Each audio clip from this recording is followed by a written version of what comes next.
culture, adventure, and a little more. Welcome to the magic of the Baja Show.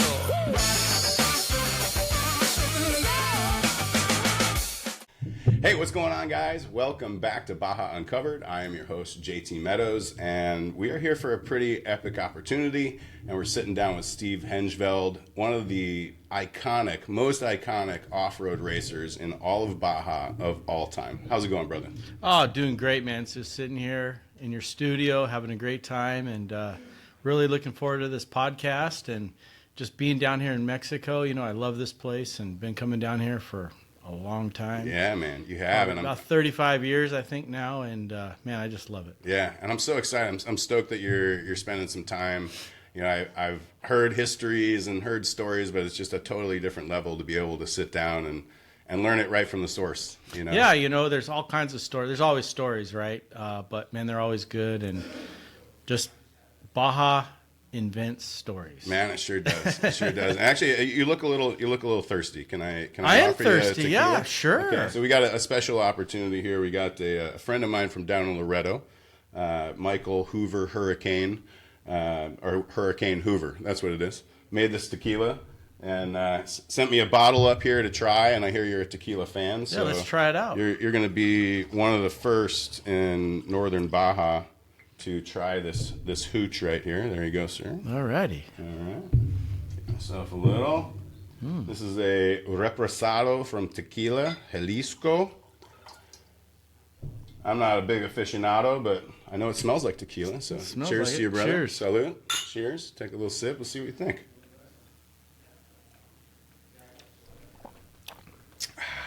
Wow. All right. Smooth. Well, that's pretty good. Yeah. Hey, Mr. Hurricane. Good job, Cheers. buddy. Salute. Salute. Not bad. So you said 35 years. Roughly. Yeah, 30. Well, I mean, once you get 30 and over it, you know, just you stop. Maybe it's a little less, but Yeah. So it's how a long did you? time. I mean, you just looking into history myself and checking out a couple things. I mean, you busted onto the scene at a really young age, like 15, 16 years old. I saw you were making a big name for yourself. Yeah, so I grew up in motocross, and I was affiliated with Factory Kawasaki Team Green in the motocross days. And, you know, in early 90s, I had an opportunity to ride some off-road. And, you know, it just kind of blossomed from there. Man, my first time I came to Baja ever was 1993 for the Baja 1000. Your first time coming down was to ride in the Baja 1000? Was to race the Baja 1000. Race? Yeah. What? Yeah, we came down. Holy cow. It was you know, back then, I think that was class 20 back then. Uh-huh. You know, it was a big class. There'd be 20 plus 125 entrants. The numbers were huge back then. And I was affiliated with Kawasaki, kind of a Kawasaki oriented program. Do you remember what kind of bike you were riding? Or? Yeah, it was a Kawasaki KX125. KX125, the first bike. Yeah, I had several teammates. Mm-hmm. You know, and our goal was to come down and win the Baja 1000 in our class, obviously. And being my first time, didn't know what to expect. I had just started racing desert the year before. So you hadn't even been into Baja at all at that I had point? never been to Baja, Mexico. What are you thinking, man? What's going through your head? And then, what age was this at? I was 17 years old. 17 years old. Yeah, 17 years old, graduated high school. It was my first year of college. But I was an avid racer. I mean, that's what I wanted to do. And I'd been racing since I was 5 years old. And I was affiliated with Factory Kawasaki since I was 11 or 12. Wow. On mini bikes, obviously, and then progressed to 125s. And then, you know, I had an injury, and I grew up in the desert. And my dad raced some desert races and District 37 up in the high desert of California. So I knew about desert. I knew how to read terrain. I'd go out there and ride. With one of my uncles, I'd help him lay out National Hare and Hounds at a young age on 80s. They'd lay out the third loop, and I was like the guinea pig. If I can make it, then the race was going.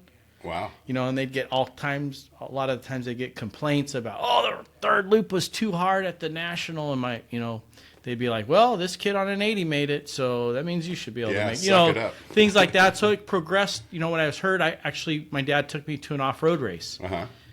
And that was up in the States? Up in the States, up in the desert. I was healing from a motocross injury, and I went to a District 37 race, and I pie plated. That's you can line up on the expert line.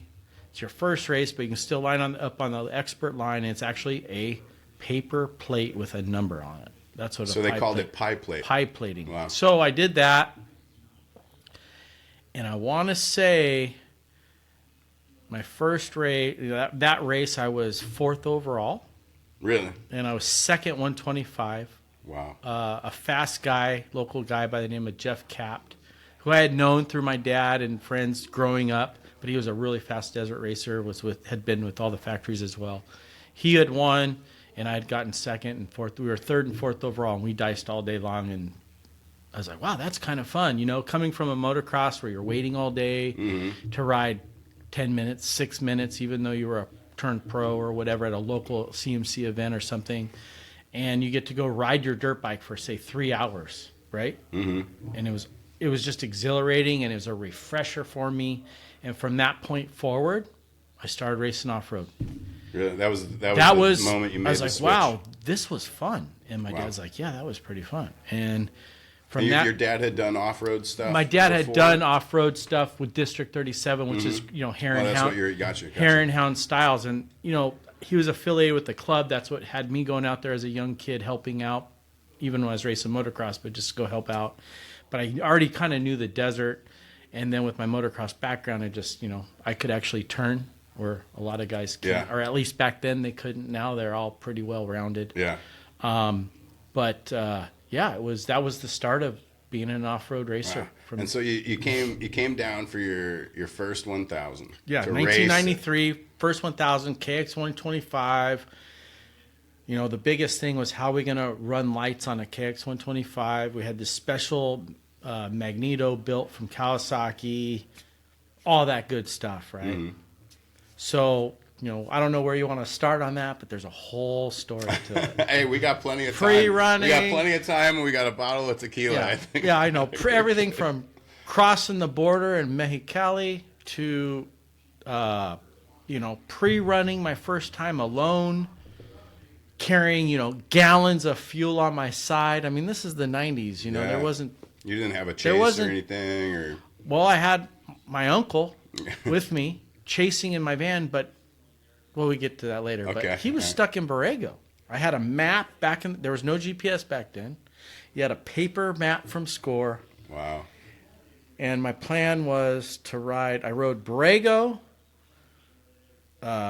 Diablo, Matomi, back up through all the washes, San Felipe's where I'd already be out of my fuel that I was carrying, put fuel in the bike at the gas station, and then continue back to north, back to Borrego, because it would started Mexicali that year, went to Borrego, did a big loop down from Borrego back to Borrego, and then back to Mexicali. Wow! And yeah, it was quite the experience. And so you're doing, on the pre-run, what's going through your head? Are you thinking, shit, should I really be doing this? Or were you like, I got this? So the pre-run, I thought, I got this. I wasn't familiar with Score track, the 2-track, the ruts. So I had to learn that, learn how to, and I ended up being a very good, I memorized very easily, and that helped me, with obstacles. But that very first race was a very big learning curve. You start. So just to even back up a little bit we entered Mexicali 9:00 at night, and we were with one other van ahead of us, and we drove to Borrego, pitch black. The roads are bad now. You should have seen them in 1993. Sure, it's crazy. Yeah. Going across, that salt flat part of Laguna Salada that's just south of Mexicali, or for people who don't know the Rio Hardy area. Yeah. That was like there would just be these little lanterns, these little cups of oil on fire to tell you that the road's out, and there'd be big ditches. And I remember passing the first ditch going, whoa, you know, being in the other lane, driving like 20 miles an hour. My uncle was driving, but going, holy cow, that's kind of nuts. And then we came across this motorhome that didn't see one of these markers. Oh, no. And the axles were ripped off of it, and the things in the just It's like you know, National Lampoon's Vacation. yeah, the first weekend was just crazy, or the first night of me ever being in Mexico in my whole life was just nuts. Wow. You know, so anyways, but you know, as a young kid, 17, pre-running by myself, carrying a bunch of fuel, I knew I had to follow this map, treasure map per se, and you know, I was fine on the course. Yeah. I was in my element. I'm in the desert. I'm riding my dirt bike. What could be better, right? I mean, this is awesome. You know what I was scared of? When I was running out of fuel, and I had to go into San Felipe and get fuel. You were nervous about that? I was nervous. Really? What were you nervous about with that? The cops. Ah, because you I heard was the 17. stories. You hear all the dumb stories that are all BS. You know, you just young kid, don't know. So I remember coming off of Old Portecitos Road.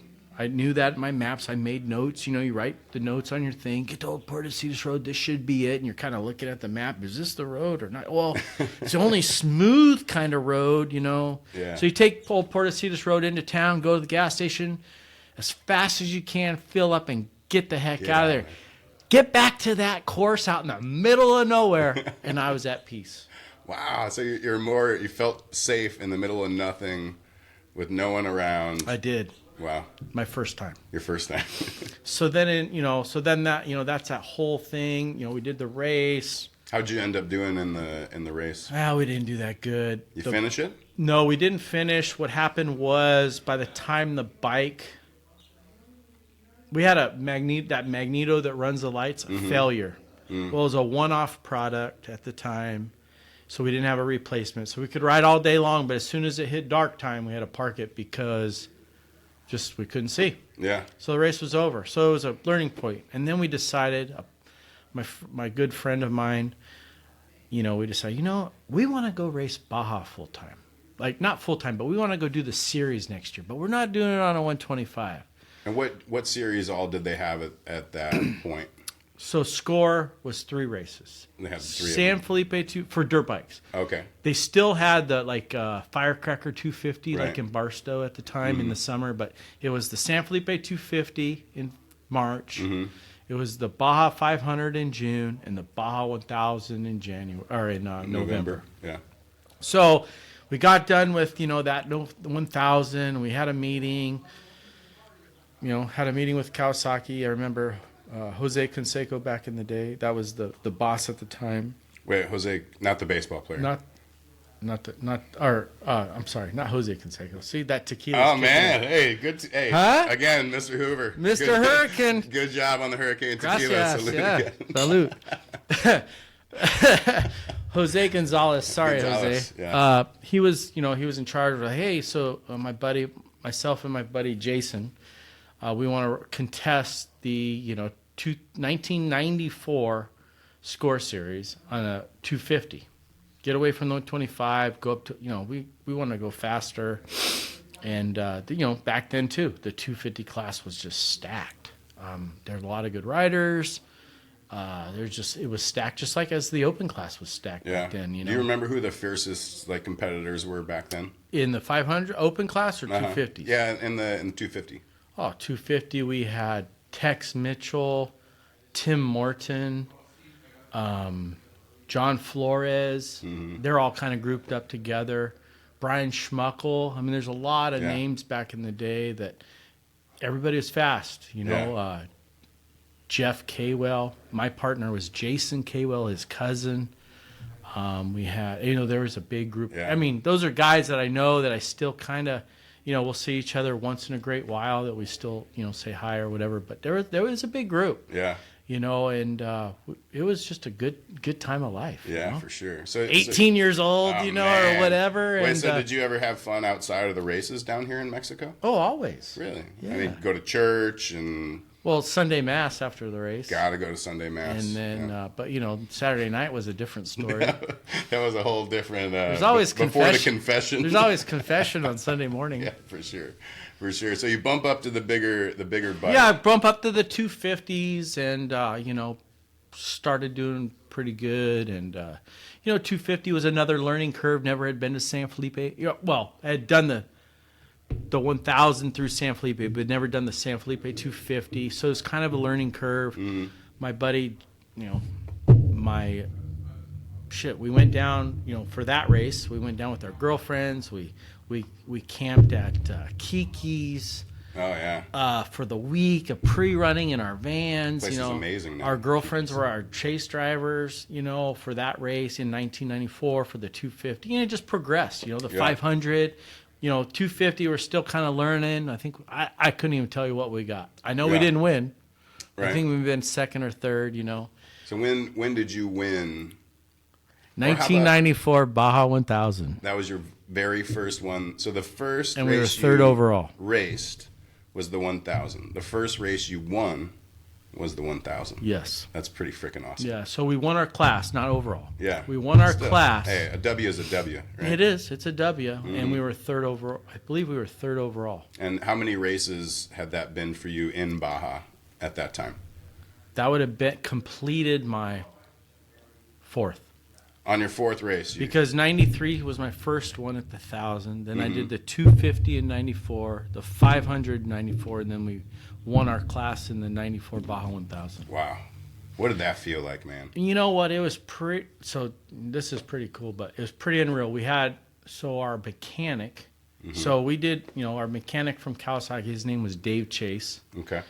And our bike was a replica to the KX500 that Danny Hamill and, you know, Ty Davis, Rossler, Ted Honeycutt, Paul Kraus, you know, those two bikes. Yeah. Our bike was identical to that as far as the lighting fixtures, how they moved, everything, but it was just a 250. And Dave Chase and Pro Circuit, Bones at Pro Circuit, yeah, that was our team. You know, that was our team. And at that 1,000 that we won, it was myself, my buddy Jason Kaywell, and my other buddy John Brash. And it was the three of us. And it was a heck of a race, man. So did you guys pretty much split? We did a third, and a third. Yeah. Really? Yeah. Straight through. So straight through. So we each took big chunks, and it worked out. And you know, back then it was, you know, we were, like I said, we're still getting our feet wet. You know? And you said I was 18 years old. You're like, so you want to hear something cool about that night, though? Of course, I do. So at the time, we won that race. Well, that night, tough, my girlfriend at the time went into labor on the way home. Whoa! Well, actually, at the finish line, she wasn't. She was there. Yeah, she showed up for the day before the race, and she was ready to pop. And no, she wasn't. She was only 9 months, so she was 7 months pregnant, and with our daughter, our first daughter, and she showed up. You know, they came down the race, they watched the race, they're at the finish line. At the finish line, she said, "Man, I don't feel good." I'm like, oh. So, anyways, we got to finish. We did all that. We went home, and then next morning, my mom took her to the hospital because she just wasn't feeling good. Well, that night, my daughter was born. Wow. 10 weeks early. Super little. She was in ICU or what they call NICU and ICU for like 6 weeks or 8 weeks or something. But you know what? It was just very cool. I won my first Baja 1000. My daughter was born the next day. I think the 1,000 that year was actually the 11th. And she was born the 12th of November. And anyways, it's just very cool, right? It was like the whole world just came together for you. Yeah, it was unreal. And, we were young and had a baby. And, did you have any thoughts? I mean, you're super young. You just won your first big Baja race. Yep. Did you think, I got a kid now and I need to slow down, or it's frickin' go No, time. so I'm kind of the opposite of. I don't know if you want to call it. A lot of people think, oh, once you have a kid, blah, blah. I was totally opposite. Yes, I had a family. Yes, that's important, but my racing was important too. That's was my passion. Turned into my career. Had a very, my family, my girlfriend, and she became my wife. I mean, yeah, it was that's what we did. We were racers. Yeah. Or I was a racer. She was super into it, and they were too. totally 120% supportive. Yeah. And that's what it takes. You know what I mean? And because it's not easy. I mean, you're traveling all over the place. I mean, it's not just Mexico. You got your 3 races in Mexico, and then what about all this stuff in the States? Because that's where you're really doing it. I raced every weekend. Really? I mean, there could be a race on Saturday somewhere, and then I'd rush to another race on Sunday. Wow. Because I liked racing. I made money at it. You get the little purses or whatever. Yeah. Or for instance, you go to a local, back in the day, for instance, one example, back in the day, they had this huge Grand Prix called the Adelanto Grand Prix. The Desert Vipers MC used to put it on. We would race like 6 or 7 times that weekend, Saturday and Sunday. Like at that same race? Same race. Wow. You'd race it unclassified, and then you'd just race whatever you could enter, you'd race. You know what I mean? Because it was important with all your sponsors and different deals that you had. I mean, each race was worth money. Yeah. So you'd race and race and race and race. So, I mean, you can win multiple purses. Multiple purses, or even just not even the purse. There'd be one pro purse, just say, right? There'd be a pro purse for the pro race. Even though there'd be maybe 4 or 5 other races before the pro race that you could do. Like, back in the day, they had crazy stuff. Now everything's 4-stroke. But back in the day, it was, unclassified. That was in the morning. Well, with your sponsors, you could have deals set up where you would make money on that per race. So from your sponsors, maybe you had like 4 sponsors that could pay you. It might be worth $500 to you. But in the 90s and early 2000s, $500 for one race is a lot of money. Hell yeah. Well, then you go to, we're racing, just go back to the 90s where we were all racing 2-strokes. You got your unclassified. Then you got the 250 race. Then you got the 5 open race. And then you got, maybe you had a 4-stroke, just saying, which I had. A Cowie 4-stroke at the time in the 90s before I went to Honda. You had a 4-stroke, then you had the pro race, and then you might have had a team race. I mean, wow, it could add up if you were the king of that weekend. Right. You know what I mean? So after you won or you took your class, right? Did anything change for you right away down here or up there, or sponsorships or things like that start coming in more, or you already kind of had some of that going up there? But what happened? In the States, I was pretty successful in the 250 class, going after 94 through 99. I was really successful in the 250 class. And I was with factory, Team Green Kawasaki, and then a very awesome gentleman by the name of Reed Nordine was our boss one of our bosses, or not one of our bosses, but became the Team Green leader in man, I don't even know, 95 maybe, 96. And I had known Reed as a young kid, because I would go when I was with Kawasaki as a young kid, riding motocross, I would do all their R&D testing. And it's funny, my dad would be going to his shop, and Reed would come up from his house in Elsinore, and they'd meet at the 60 and 15 interchange and basically do a kid swap. And I'd go with Reed all day to go test motorcycles, and my dad would go to work. Yeah. And then I knew, then when Reed became the head of Team Green, I knew Reed. You know what I mean? It was, it was great. Natural. It was natural. Yeah. And what happened was through 94 through 99, I became Kawasaki's 250 guy. You were their poster. I was their 250 guy. I wanted to race open. It got to the point where I wanted to race open bikes because, to be honest, you could go win a local District 37 race overall in a 250, and say second place was a KX 500 guy, and where did all the press go? all the press went to the open bike. Why would they go more towards the open than the? Because open is supposed to be the ultimate. Open bikes are the ultimate. That's like the best of the best. Best of the best. Yeah. No matter if they got second overall and they got beat by 2, it didn't matter. In cycle, back in the day, Cycle News and all that, it'd be like, oh, so and so, I won't name any names, won the open class. Well, they forgot about Hengeveld winning the overall that day on a 250. You know what I mean? I got no love on that one, huh? You get some love. It just wasn't the headline. You know what I mean? Holy shit. So I want to ride open bikes. I think I can ride open bikes, but Kawasaki kind of didn't want me to. Yeah. I was allowed to race. I know that it sounds kind of brash, but I'm just being just quick and to the point. Go to races. I race a 250. When we go to Grand Prix, when you can race all those classes, then I am allowed to race a KX 500. Because they wanted me to win the 250 class. It was important, which is great, because it was important for them to win the 500 class with all those guys, and then win, or the open class, and then win the 250 class with myself. But they also, so they had their poster boy for the open though. Yeah, they had a lot of kicks. They had a lot of open guys. Yeah. Which they did. Yeah. But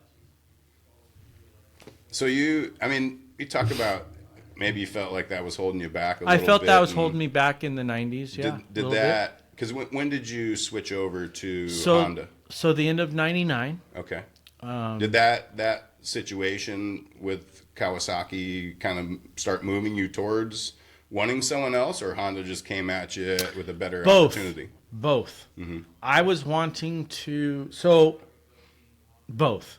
I wanted to come, so go back a couple years. We ran, Kawasaki supported us and everybody, through 1990 through 1996 Baja 1000, Kawasaki supported us. Mm-hmm. Supported everything. We come down here, Team Green, blah, blah, blah. We were KX 250 team. They had their 2 open bike teams. I was the 250 team, whatever. We come down. In 1997, because of the passing of Danny Hamill in 1995, we did one more year, and then in 97 they cut out Baja. Really? Yeah. Because of Hamill. Because of the death. Yeah. Yeah. So we did one more year, mm-hmm. and then after that they're like, we're not going back down there. Well, Baja had a special place in my heart. So 97, 98, we didn't do any Baja, and just stateside stuff. And so I'm kind of getting the itch, and had you come down at all and just like come ride just the ride because you loved it, or you didn't? We didn't really come down because trail riding wasn't in the picture yet. Yeah. You know what I mean? Because I was so busy racing every weekend in the States, wherever we may go. Mm-hmm. My dad would always find something because we just love racing. Yeah. And, it was great. But, no, we didn't come down. Yeah. And, but 99, so that was 97, 98. And in 99, the 250 happened. And then I got a phone call from some friends down here who are nationals. Mm-hmm. They're like, hey, Henge, let's, would you be willing to ride with us? We want to put together a thing. I know you're with Kawasaki, so we'll do Kawasaki's. We have a big sponsor. I go, well, let me ask.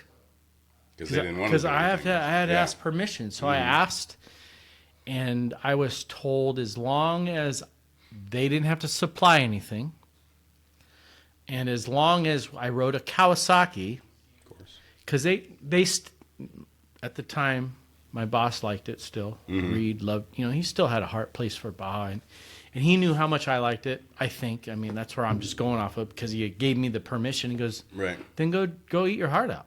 All right, cool. So I didn't do the 250, but the 500, these gentlemen came to me. Beto Verber and Martin Bejarano. They put a deal with Motorola, Telcel. Oh, wow.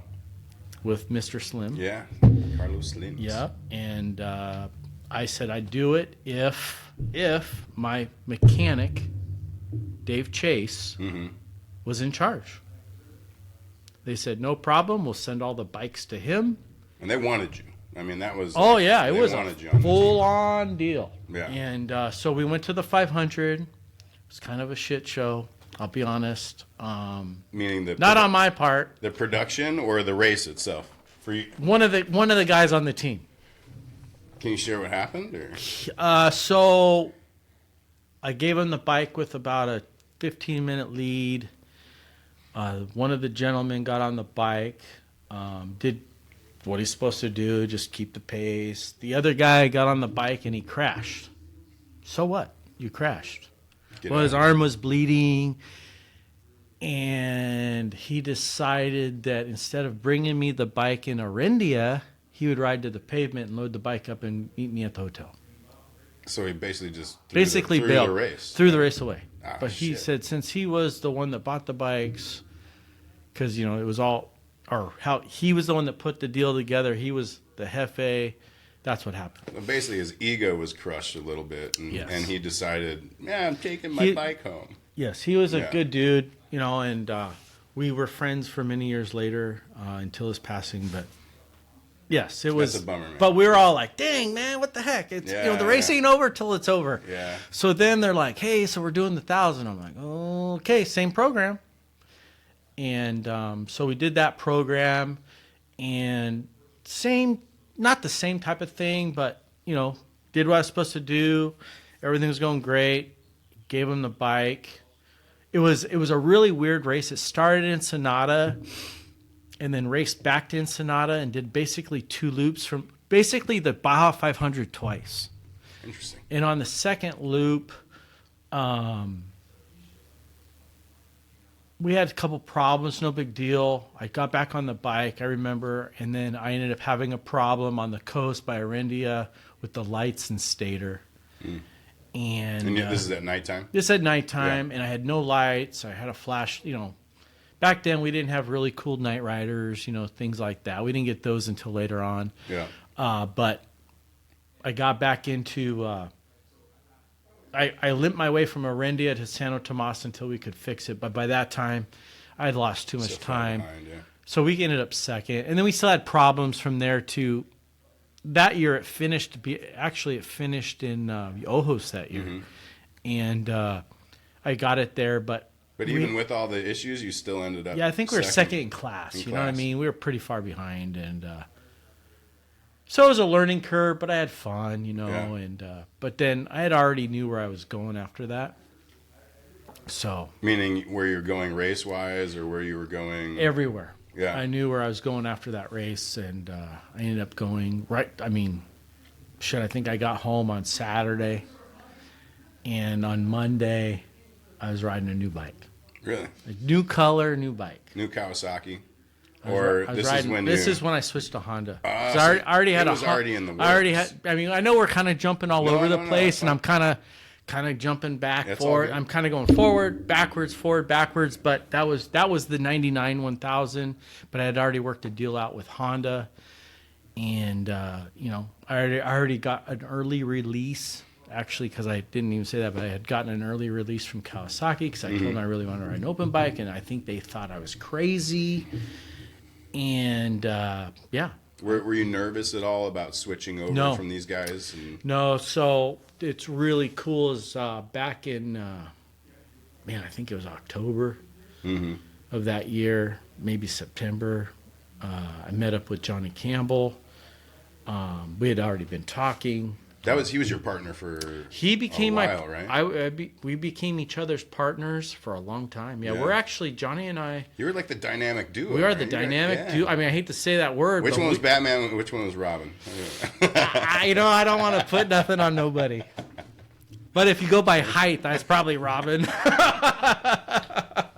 Hate to say it, but... Hey, everyone needs a Robin, too. But you know what, though?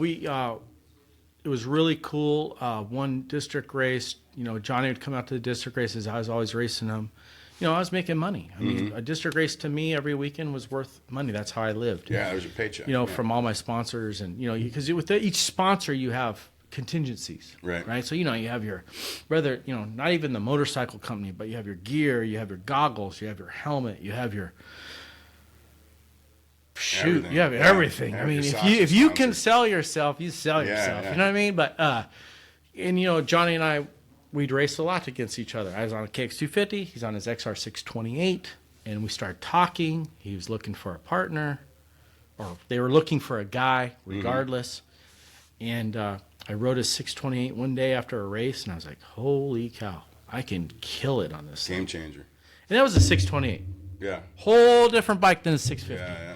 But what a beautiful machine. And I thank him all the time for that. It really raised my career. That was a beautiful motorcycle. I wish I had one in my museum at home. I have a museum at home. Do you really? Yep. Really? With a bunch of bikes, a bunch of vintage bikes. I have a couple of my old race bikes. This isn't like in your living room and your wife's really pissed off about it or well, anything. I do have one of my race bikes that's pristine in my master bedroom. Do you really? I do, and people freak out. But is it like up above the bed? So you no, stare at I it while you don't. I sleep? don't. I should. I have wanted to mount it on the wall, but I don't. It's just sitting there. Yeah. But in my shop, I have a shop at home, and I have a bunch of vintage bikes and a bunch of cool history. And you know what? If anyone's listening to this, I really would like a 628 again. So if anyone's out there, I'm interested. Right on. What's your out of your everything in your house? Which one's your favorite bike? Man, I have a lot actually. Yeah. I have two XRs, two XR 650Rs that are beautiful. Yeah. Do you? I love those bikes. Do you think it's more difficult to choose which bike is your favorite of all time, or which child is your favorite of all time? The bike's harder. The bike. The bike's harder. No, I have really cool kids. Sorry, kids. No, it's cool. I have really cool kids, and they grew up the lifestyle. Hey amigos, are you looking for peace of mind for daily living and everyday Baja adventures? Ride Baja Mexican Insurance has you covered. Open nights and weekends with real support across the entire peninsula. From motorcycles and cars to off-road vehicles, boats, and even your home, Ride Baja protects what matters most. I personally trust Ride Baja for all of my insurance needs so I can focus on the journey and not on the worry. Ride Baja Mexican Insurance, coverage that goes wherever Baja takes you. I mean, I remember coming down, it was the Baja 2000, and we were down here for 29 days, I believe. Wow. Almost a whole month. And it was, at the time, it was my dad, because he was my mechanic for Baja race. For the 1000, my dad would come down and he would make sure my pre-runner was good, and drive me all over the place, and I'd ride. And I also had a riding companion that would come, which was my normal guy that would take me pre-running at every other race. But at the 1000, my dad, when it went point to point, let me backtrack that. But when it went to point, my dad's like, I'm your driver, and I'll take care of all the bikes, so you and Tim Gomez can ride your asses off, Anyways, but at that one in 2000, we were down for 28 days, 29 days. It was my wife. It was 3 of my kids. Were you hanging the whole time, or was it like you're prepping? My dad. Like you're we're in La Paz, so we stationed in La Paz, and I'd basically go up to Laredo, and I'd ride Laredo, or actually not even Laredo, San Juanico-ish, La Purísima, all the way to La Paz. But we'd station in Laredo, and then we'd station in La Paz. So depending on how I pre-ran, but a lot of the time, we'd stay in La Paz, and then we would just drive. My dad, myself, and Tim Gomez would drive north to Laredo, unload, or not Laredo, La Purísima, San Juanico Road, and we'd ride all night long, all the way down pre-running. Wow. And it was pretty awesome. Yeah. But yeah, my kids were totally into it. They were little then. We're talking, the 2000. I think my youngest was just turned a year old, and then my boys were 3. They were little, and wow. And she took care of them. And when we go pre-running, she would go roam La Paz or Laredo, and we had no idea what she was doing. Yeah. But kids got experience, and all my kids had were white hair, So what do you call that? Towheads. Towheads. Yeah. So, back then, they'd all want to, the local ladies would like to touch their hair. And, for the very first time, as a little, what do they want to do? Yeah, but it's all good, Yeah. But they're all towheads, all running around. Because my boys are twins, so. Oh, wow. That's, how many kids do you have all together? So we have 4. 4. Mm-hmm. Oh, you said earlier you got a ton of kids. Well, it's not that many. Yeah. Especially when 2 are twins, it's kind of like you got 3. Yeah. No, I get it. So you switch over to Honda, and how did you see things change for you as far as Baja went? I mean, it was obviously a lot more supportive and a lot more involved, and or did it not change much for you? Oh no, it did. Honda was great. I mean, one thing is I already knew what to do when I went onto that team. I already had a good regiment. I already knew how to pre-run. They gave me the opportunity. My first 2 years with Honda, I was teamed up with a gentleman by the name of Jonas Street. And we were considered at that time the B team.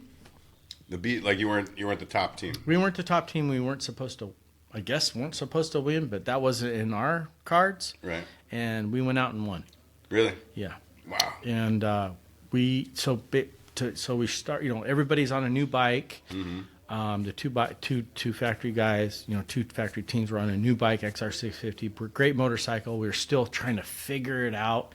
I was still trying to figure out how to ride it. Way different than the XR628. Totally new animal, yeah. I mean, when I signed with Honda, I got an XR628. That's why I got to ride at home for a little while. I went to my first desert race in Hare and Hound, and I won by 15 minutes on it. Steel frame, really responded like a 2-stroke. It flexed. Agile, yeah. Then we got these 650Rs. Mm-hmm. Aluminum frame, rigid as heck, and we really had to develop that bike. It took a good 8 months to figure that bike out. Beat it down. Maybe a little longer, yeah.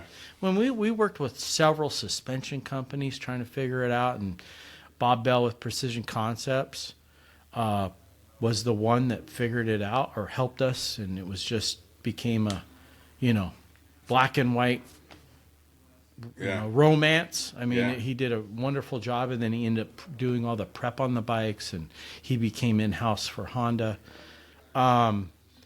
Honda was very awesome. Yeah. Very great time in my life. And how many years were you? You were with Honda for a good long time. Yeah, I was with Honda for 9 years. 9 years. Yeah, I left in 2008. So I have to ask you. Yeah. Why did you leave Honda, and can you tell us what happened? I left Honda because contractual dispute. Mm-hmm. There was some things going on in Honda which I didn't really.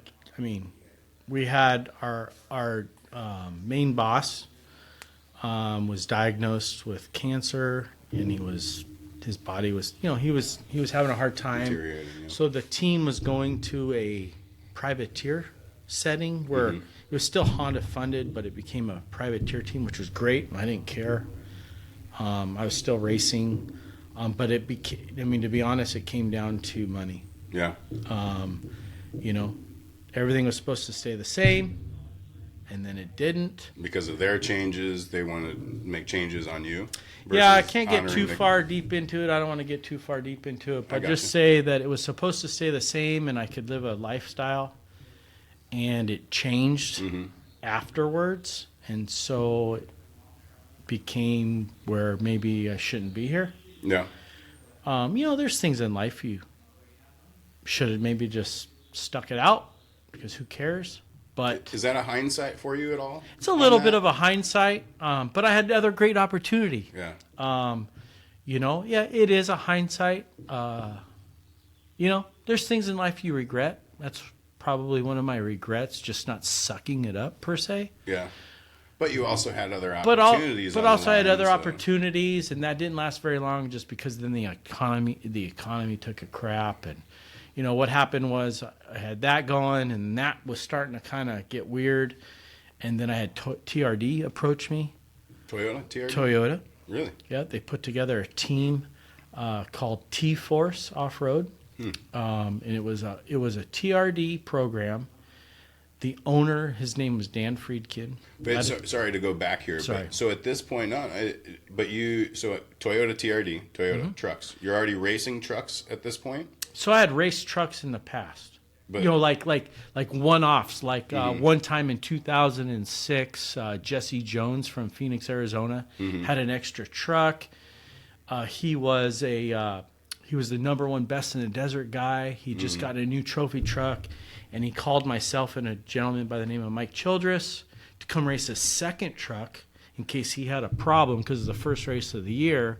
So we went and raced the Parker 400 in 1990, or Parker 425 for Best in the Desert in 2006. And as basically his parts truck. Yeah. And he ended up breaking, which we couldn't fix it because we didn't have, he blew a tranny. And we ended up getting, Childress and I ended up third overall in our first trophy truck race. And you were just supposed to be the parts guy. And we're supposed to be basically having a good time in a trophy truck being the parts guy. That's great. So it's pretty cool. That's seemed to happen to you a few different times. You were the B team, you won it. Yeah, and then just kind of kind of comes up, you know. But I can't. Life's been good. Yeah. I've been very fortunate. I was able to race my motorcycle for a career. I had great partners. Johnny Campbell and I are, we didn't call this ourselves. Scott Hart did an article. He put all the stats together, and Johnny and I are the most winningest duo of all time in off-road racing, and I cherish every memory with Honda. They're great people, great family-oriented, all the pit people. It's just amazing. How many races did you win with Honda? Oh, man, I couldn't. I can't count. Gosh, why do you have to? You should have gave me a list before this. No. I don't know. But Johnny and I together as a team, man, I want to say we probably won 40. Holy shit. Really? It's big, dude. Yeah. Maybe I'm wigs. I don't know. But we were best in the desert, guys. Yeah. We were score guys for years. Johnny and I have won 7 Baja 1000s together overall. Wow. That's a lot, And you have more than 7 wins for 1000 or how? Yeah, so in the 1000 I have 8 overall 13 overall and 13 wins. Yeah. Yeah, cuz shit, man. So that's still a lot. Yeah. The Baja 500, I think I'm one of the most overall wins on bikes ever. I think that's at 8. Something like that. Have you done any of the scores on quads or anything too? Or? No, I have not done any. No. Oh man, you're totally open up some other boxes. Perfect. So one year, Honda, we're all. We decided Bruce Ogilvy. Man, that guy was a master. That guy was awesome. He was our boss at Honda, and he told Johnny and I, "Hey, we're not going to race Best in the Desert. We're gonna just focus on the score stuff, and then whatever else you want to do, but we're not doing Best in the Desert this year." Okay, cool. And then all of a sudden I get a phone call from Bruce. "Hey, Hengie, yeah? Would you be interested, because our Honda guy, Wayne Matlock, is racing a quad, and his partner got hurt." You raced with Wayne? Well, hold on. Oh, okay. Hold on. Sorry. You're going I'm for it. sorry, bro. So then they goes, "Would you be interested in racing with Wayne?" I'm like, "Well, yeah, probably." But at that time, I was a $145, and Wayne was a lot bigger. About 2 1/4, maybe 215. He was a big boy. Let's just say that. Now he is in shape. Whatever. Yeah, You're right. 20 years is a big difference, right? So I'm like, "Well, yeah, I'm interested in anything." So he goes, "Okay, I'm gonna set it up. You and Wayne need to meet, blah blah." So I call up Wayne. "What's up, Henge? Hey, what's up, Wayne? Hey, so yeah, cool. Let's go meet." So I went to Wayne's shop, at the time, the cabinet shop, and we went somewhere, East San Diego, not El Centro, but somewhere to go ride. And I went and rode one of his race quads. It was so freaking stiff, dude. I'm like, dude, I don't know. Even though Parker's kind of smooth, I don't know if I'm the right guy, dude. I don't think I'm heavy enough because it just seemed like air. And I could ride quads, but it just didn't move. But you couldn't bend into it on. Dude, it wouldn't move. I'd hit whoops, and it just felt like a board. Backbreaker. yeah, I don't know. But we rode all day long, and then I'm like, I just don't know. I think if you want me, it's gonna have to be softer. Yeah. So we ended up not doing it, but that would have been my first time, Yeah. That guy used to haul ass on quads, and I give it to him, man. Well, maybe you and Wayne can still hop on a quad, and do it someday. Yeah, Probably with not. age comes a cage. You know what I mean? So Even he's in a cage now. Come on. Yeah, right. He's got his roll bars and. So I did Baja Rally. Got into rally racing on my dirt bike for fun. Had some good people behind me. Won that a few times overall, and that's when Baja Rally had UTVs. So one year, my buddy comes to me and goes, "Hey, I'll build you a side-by-side if you want to race Baja Rally." Cool. I'm down. He goes, "Okay." So he built this UTV. This is when the Turbo S model was the big thing, right? It isn't this Pro R stuff no more. This is when the Turbo S was a big thing. So he builds this Razor, and he goes, "Hey, so who we can get to navigate?" I go, "What do you mean navigate?" He goes, "Yeah, we need someone to, because you're in a quad." I go, "No. Do hand controls on my steering wheel. We'll mount my road book so I'm reading it. And we'll have Manny. He's only there to change tires and a belt, dude." He goes, "What?" I go, "Yep. And you know what? If Manny wants to learn how to read a road book, I'll teach him while we're racing." There you go. So we went. Yeah. And we ended up, so it's a funny story is, so we show up, and Baja Rally's really fun, really cool. I've ridden and drove it one time. Drove one time, ridden. I've won it like 3 times overall. Mm-hmm. Scotty does a really good job, and he has a good crew, and it's still a really good event. But this UTV time, we show up, it's kind of new. We're like, "Oh, this is cool. This is going to be fun. Be cool to win this thing in a UTV." That's, you go, we're racers. We want to win. We don't just want to win. We want to win. We go for everything I do, I did, or still do. I want to win the overall. And so, we're doing tech and all that. Everything's good. The car's great. I'm like, okay, so, you guys, we got to do prologue. Okay, so we do prologue. Trying to fill out the car. First time I'm driving this car. I didn't go test it. Yeah. My buddy built it. We went racing. I don't test it. He said everything would be fine, the suspension. I trust him. It's one of those things, right? The only thing I did was sit in it and adjust my mounts for my road book.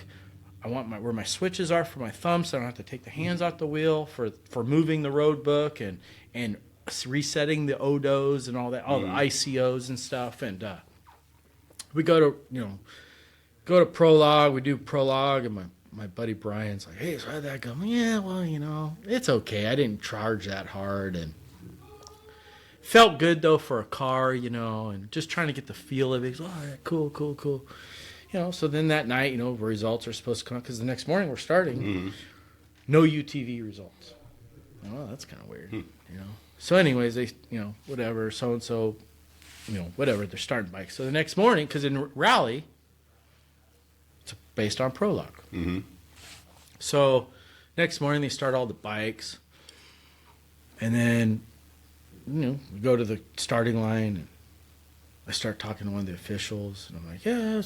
He's like, "Yeah, how you doing?" I'm like, "Oh, I'm good." I'm like, "It's really weird. Like, are you sure I'm first? Like, they didn't have no results." He goes, "Oh, yeah, you're first." I'm like, "Oh, I am?" Oh, nice. He goes, "Yeah." "Oh, cool. I'm at least first four-wheel four-wheel vehicle." He goes, "Yeah." He goes, "Yeah, the reason why you didn't see the results on the UTVs was because we didn't know what to do." I'm like, "What do you mean?" He goes, "Well, we've had UTVs here the last several years." He goes, "But none of them ever won prologue overall. And you won prologue overall." And I'm like, "Oh, wow, that's cool. I don't give a shit, whatever, They're like, "Yeah, but it was a big deal, But So blah, they didn't blah. want to They didn't want to start a UTV first, which I get it. It's all good, Yeah. So the race went on. We had a good time. Yeah. Everything was great, Car was good. Course was amazing as always for the week, And then we ended up winning the overall. We beat all the bikes. I mean, it was pretty cool. You know, super cool. Yeah, I mean that's very unheard of, and I mean, you went in wanting to win, but did you expect to? No, I expected to. You know, you always go to win. I'm not trying to be cocky, but yeah, I'm going to win. I want to win. Everybody wants to win. I wanted to win the UTV class, and then it'd be cool to win. It'd be cool to show up in a UTV and win the overall. Well, that's unheard of. Well, we ended up doing that too, and it was really cool. And so yeah, I've raced a little bit of everything. Raced a couple races for some other teams for UTVs. Now you're on the big four wheels. Yeah, so I didn't know about it. Actually, Eric from Ride Baja told me that you're running in the cops trophy truck. Yeah, so that's super cool. Yeah, it's very cool. I mean, got the opportunity. I mean, I first started my first trophy truck. Going back to our conversation earlier, when I left American Honda, I left for the TRD thing for the season of 2008. In 2009, I signed a 2-year deal with T-Force Motorsports, and with Chad Raglan, he was the other driver, and I mean, we did that for a year, and then then we had the recession, and the team kind of folded because the owner of the team just didn't feel right to go racing these $1 million trucks when he's laying off people at his Toyota plants in Texas, which I get, you know. So long story short, I went back racing dirt bikes, and we brought Kawasaki back in 2009 to the Baja 1000. Baja. Really? And so then you went back to Kawasaki, and went back to Kawasaki in 2009. Had a team, got Kawasaki involved as far as bikes and stuff, and then Precision Concepts and Bob Bell and Monster Energy and everybody helped us get to where we were at FMF at the time, and we did that until we won the Baja 1000 overall. Then 2009 was a crazy race, but we didn't win. But we had a battery issue because those bikes at the time was the first. I think it was the first year they were fuel injected, and they didn't have enough power to power lights, so we had to run batteries, and we had a battery issue with a 6-minute lead in Ojos. With 35 miles to go, we had a huge battery issue, and I was on the bike obviously because it was nighttime, and I ended up losing the Baja 1000 by like 32 seconds. 32 seconds? Yeah. Holy shit. But anyways, that's whatever. But we had a lot of learnings, a lot of good races where we won the Baja 500 one year. I think it was 2012 overall. And then we had a lot of close to other Baja 1000s, but then, we had some major bike failures close to the finish. And in 2014, we finally got the deed done. And we won overall. And that's when I stepped away from racing dirt bikes professionally in Baja. In 2014? Yeah.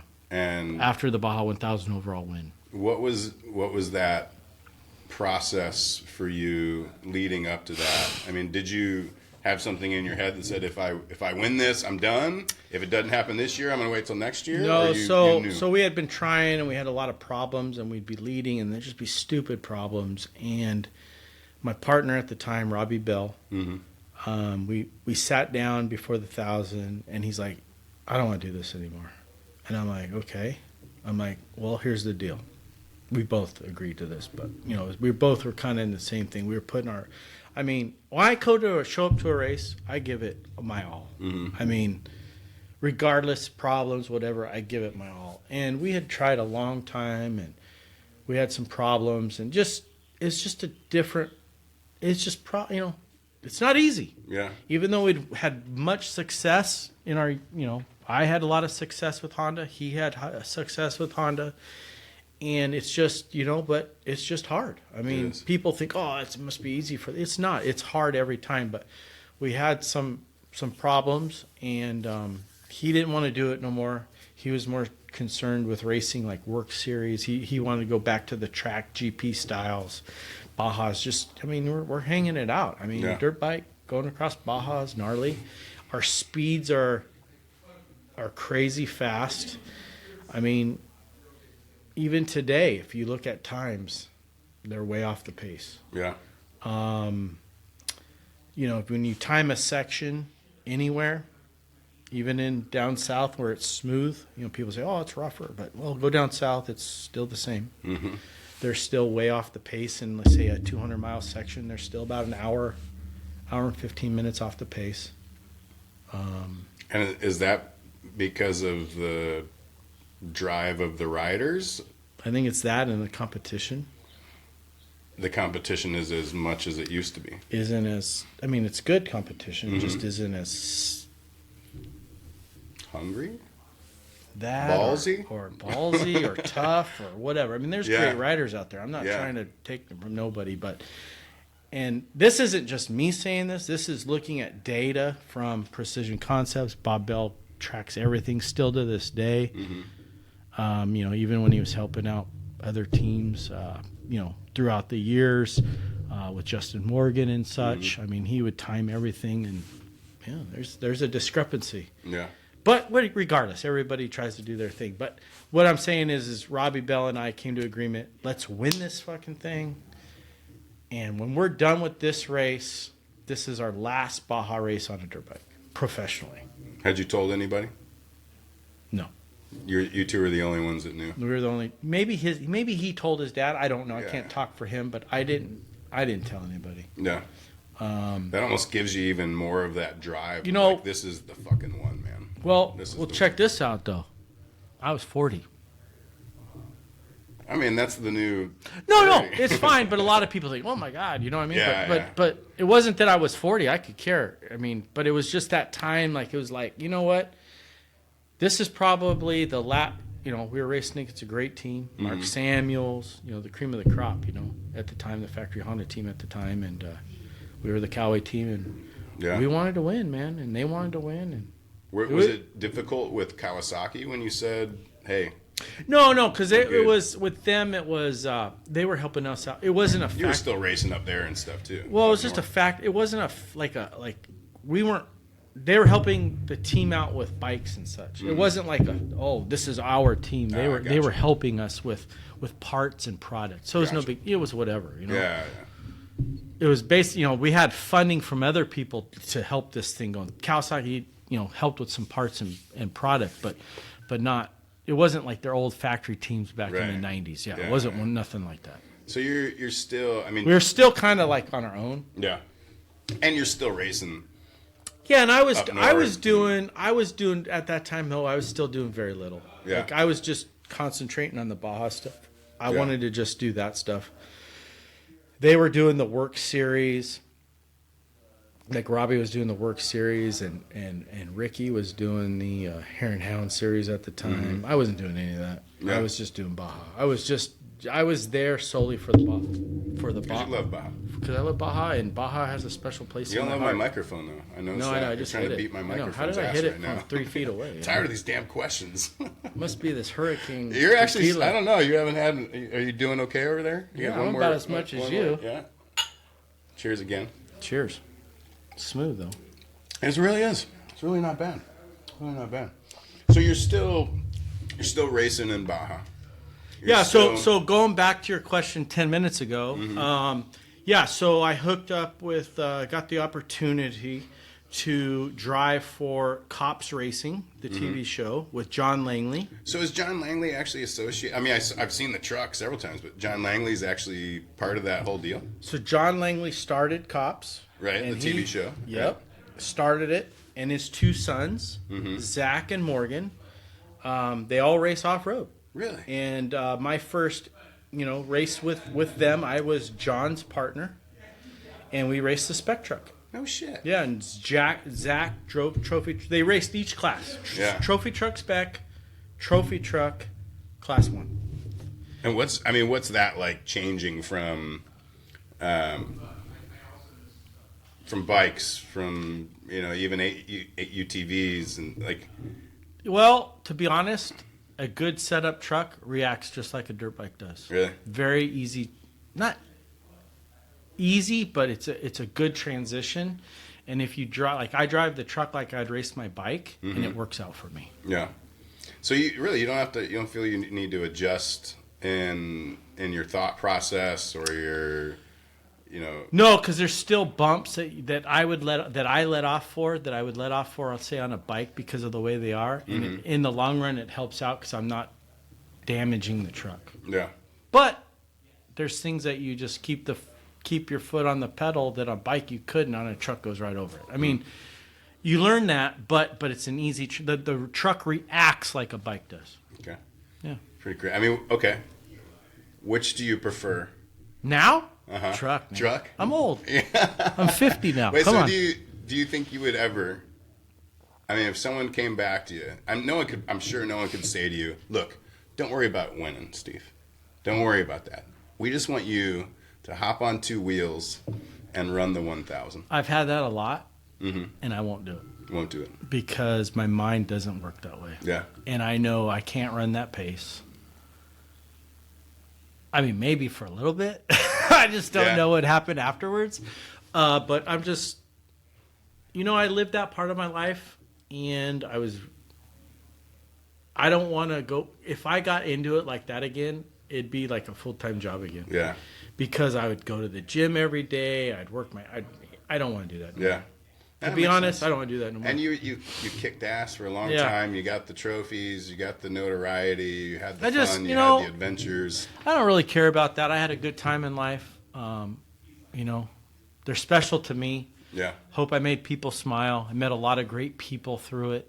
Still people to this day that I may run into in Constitution, La Purísima, that recognize me, that I remember them as little kids.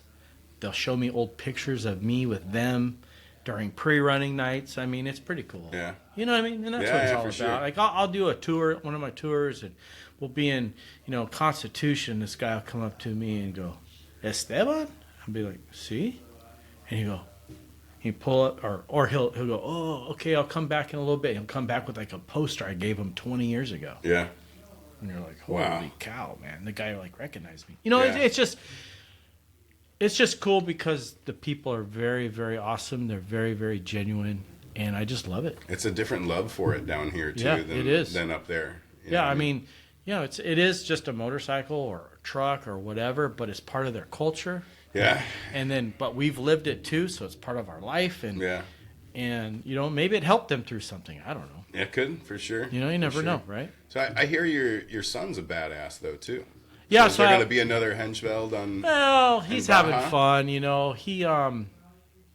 He's had his he has fun. Yeah. He goes good. I'm his dad, so could always be better. So what? In the day. Yeah. Who would win between a race between you and your son? I still think I could. Yes. Yep. Take that, Sonny. Hands down. Yeah. And he'll probably agree with you. Yeah. Would you let him race down here? He has. He has already. Yeah, so he's raced a few times down here with different teams. They just have had stupid luck, man. Yeah. It's all about bike prep and things like that. And every time we've been down here, everyone's done a great job. It's just something's happened to the bike. Yeah. Our last time he came down here was the Baja 1000, and we thought everything was going to be good. The team was strong. And, we ended up having a wire harness failure at, 80 miles in, and that's just unheard of. Just random, yeah. Just random, weird stuff, yeah. Yeah. So one of those Mexican rats chewed through that. Yeah, it must have been at the night. At Hoosongs, you left it parked out front there too long. Yeah. Yeah. Hoosongs or Paris, I mean, who knows? That's the French restaurant. Yeah. Yeah. Haven't been Try there. the linguine there. The manguini and clams. So last, I appreciate, man, seriously, all the time, and you sharing the story. Yeah, I mean, I know we're kind of, like I said, bouncing back and forth, but there's so many stories, and there's so much. But when you talk about one thing, it makes you think of other things. It does. It opens up the memories, and there's just always something else. Yeah. So my final question for you. Okay. Wow. If there was a Mount Rushmore of off-road racing, other than yourself, you have 4 people to pick. I probably wouldn't put myself on there anyway. This is my podcast, bro. All right. Yes, sir. Okay. Yes, sir. Yes, okay. JT. I mean, if you don't yes, want to, if you want JT. to be modest, because you are a pretty modest and chill guy, and I like that. That's pretty killer, considering you're probably one of the most successful out there. But who would you put on the Mount Rushmore of off-road in Baja? In Baja? Mm-hmm. Oh, in Baja. Malcolm Smith.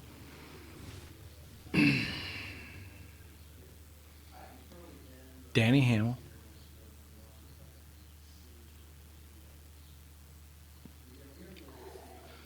Rossler. Okay. Some people are going to be like, really? Why is it? Okay. It's just we'll go inside. Okay, gotcha. And without putting myself on it, Johnny Campbell. Really? Mm-hmm. It's Or pretty, if you could morph us into one. if you could be like a Campbellveld? Campbellveld. Campbellveld. Yeah. No, but seriously, no. I mean, they're very iconic. They've won lots of races. Malcolm was the starter in my book. His stories.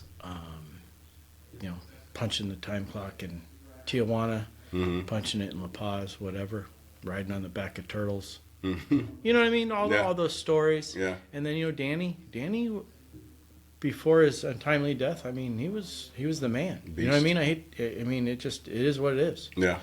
And then Rossler's won a lot in both 2-wheel and 4-wheel, and very iconic down here. And then Johnny's done a great job too. Yeah, that sounds like a damn good Rushmore, but you're going on the fucking Mount Rushmore, all right, bro? You're going on there. Well, split face. It'll be like half Campbell, half Yeah, but but to go off of that, I mean, Johnny and I have won 7 of them together. So I guess half his legacy is part of mine. Right? I mean, you can't do day without night. So but we were a great team. We worked well together. I mean, I love seeing them when we see each other at events. And would you say you're kind of like the motocross version of Shake and Bake, like from Talladega Nights? Yeah, Shake and Bake, baby.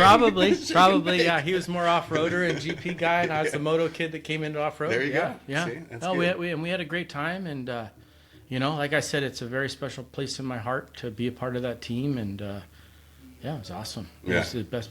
Yeah, it was great. Last thing, if you could offer any advice to anybody that's wanting to come down and race, compete, and potentially win in Baja, what would that advice be? My advice would be come down prepared. Come down, I hate to admit, but Baja's expensive, in terms of getting your bike prepared. Nothing's cheap in this world, but do it correctly. Pre-run your sections. Don't just go ride at one time and then divvy out your sections if you're with a team or yourself. Go ride and learn your sections. And, that'd be my advice. I mean, do it the correct way. Eat good and sleep good.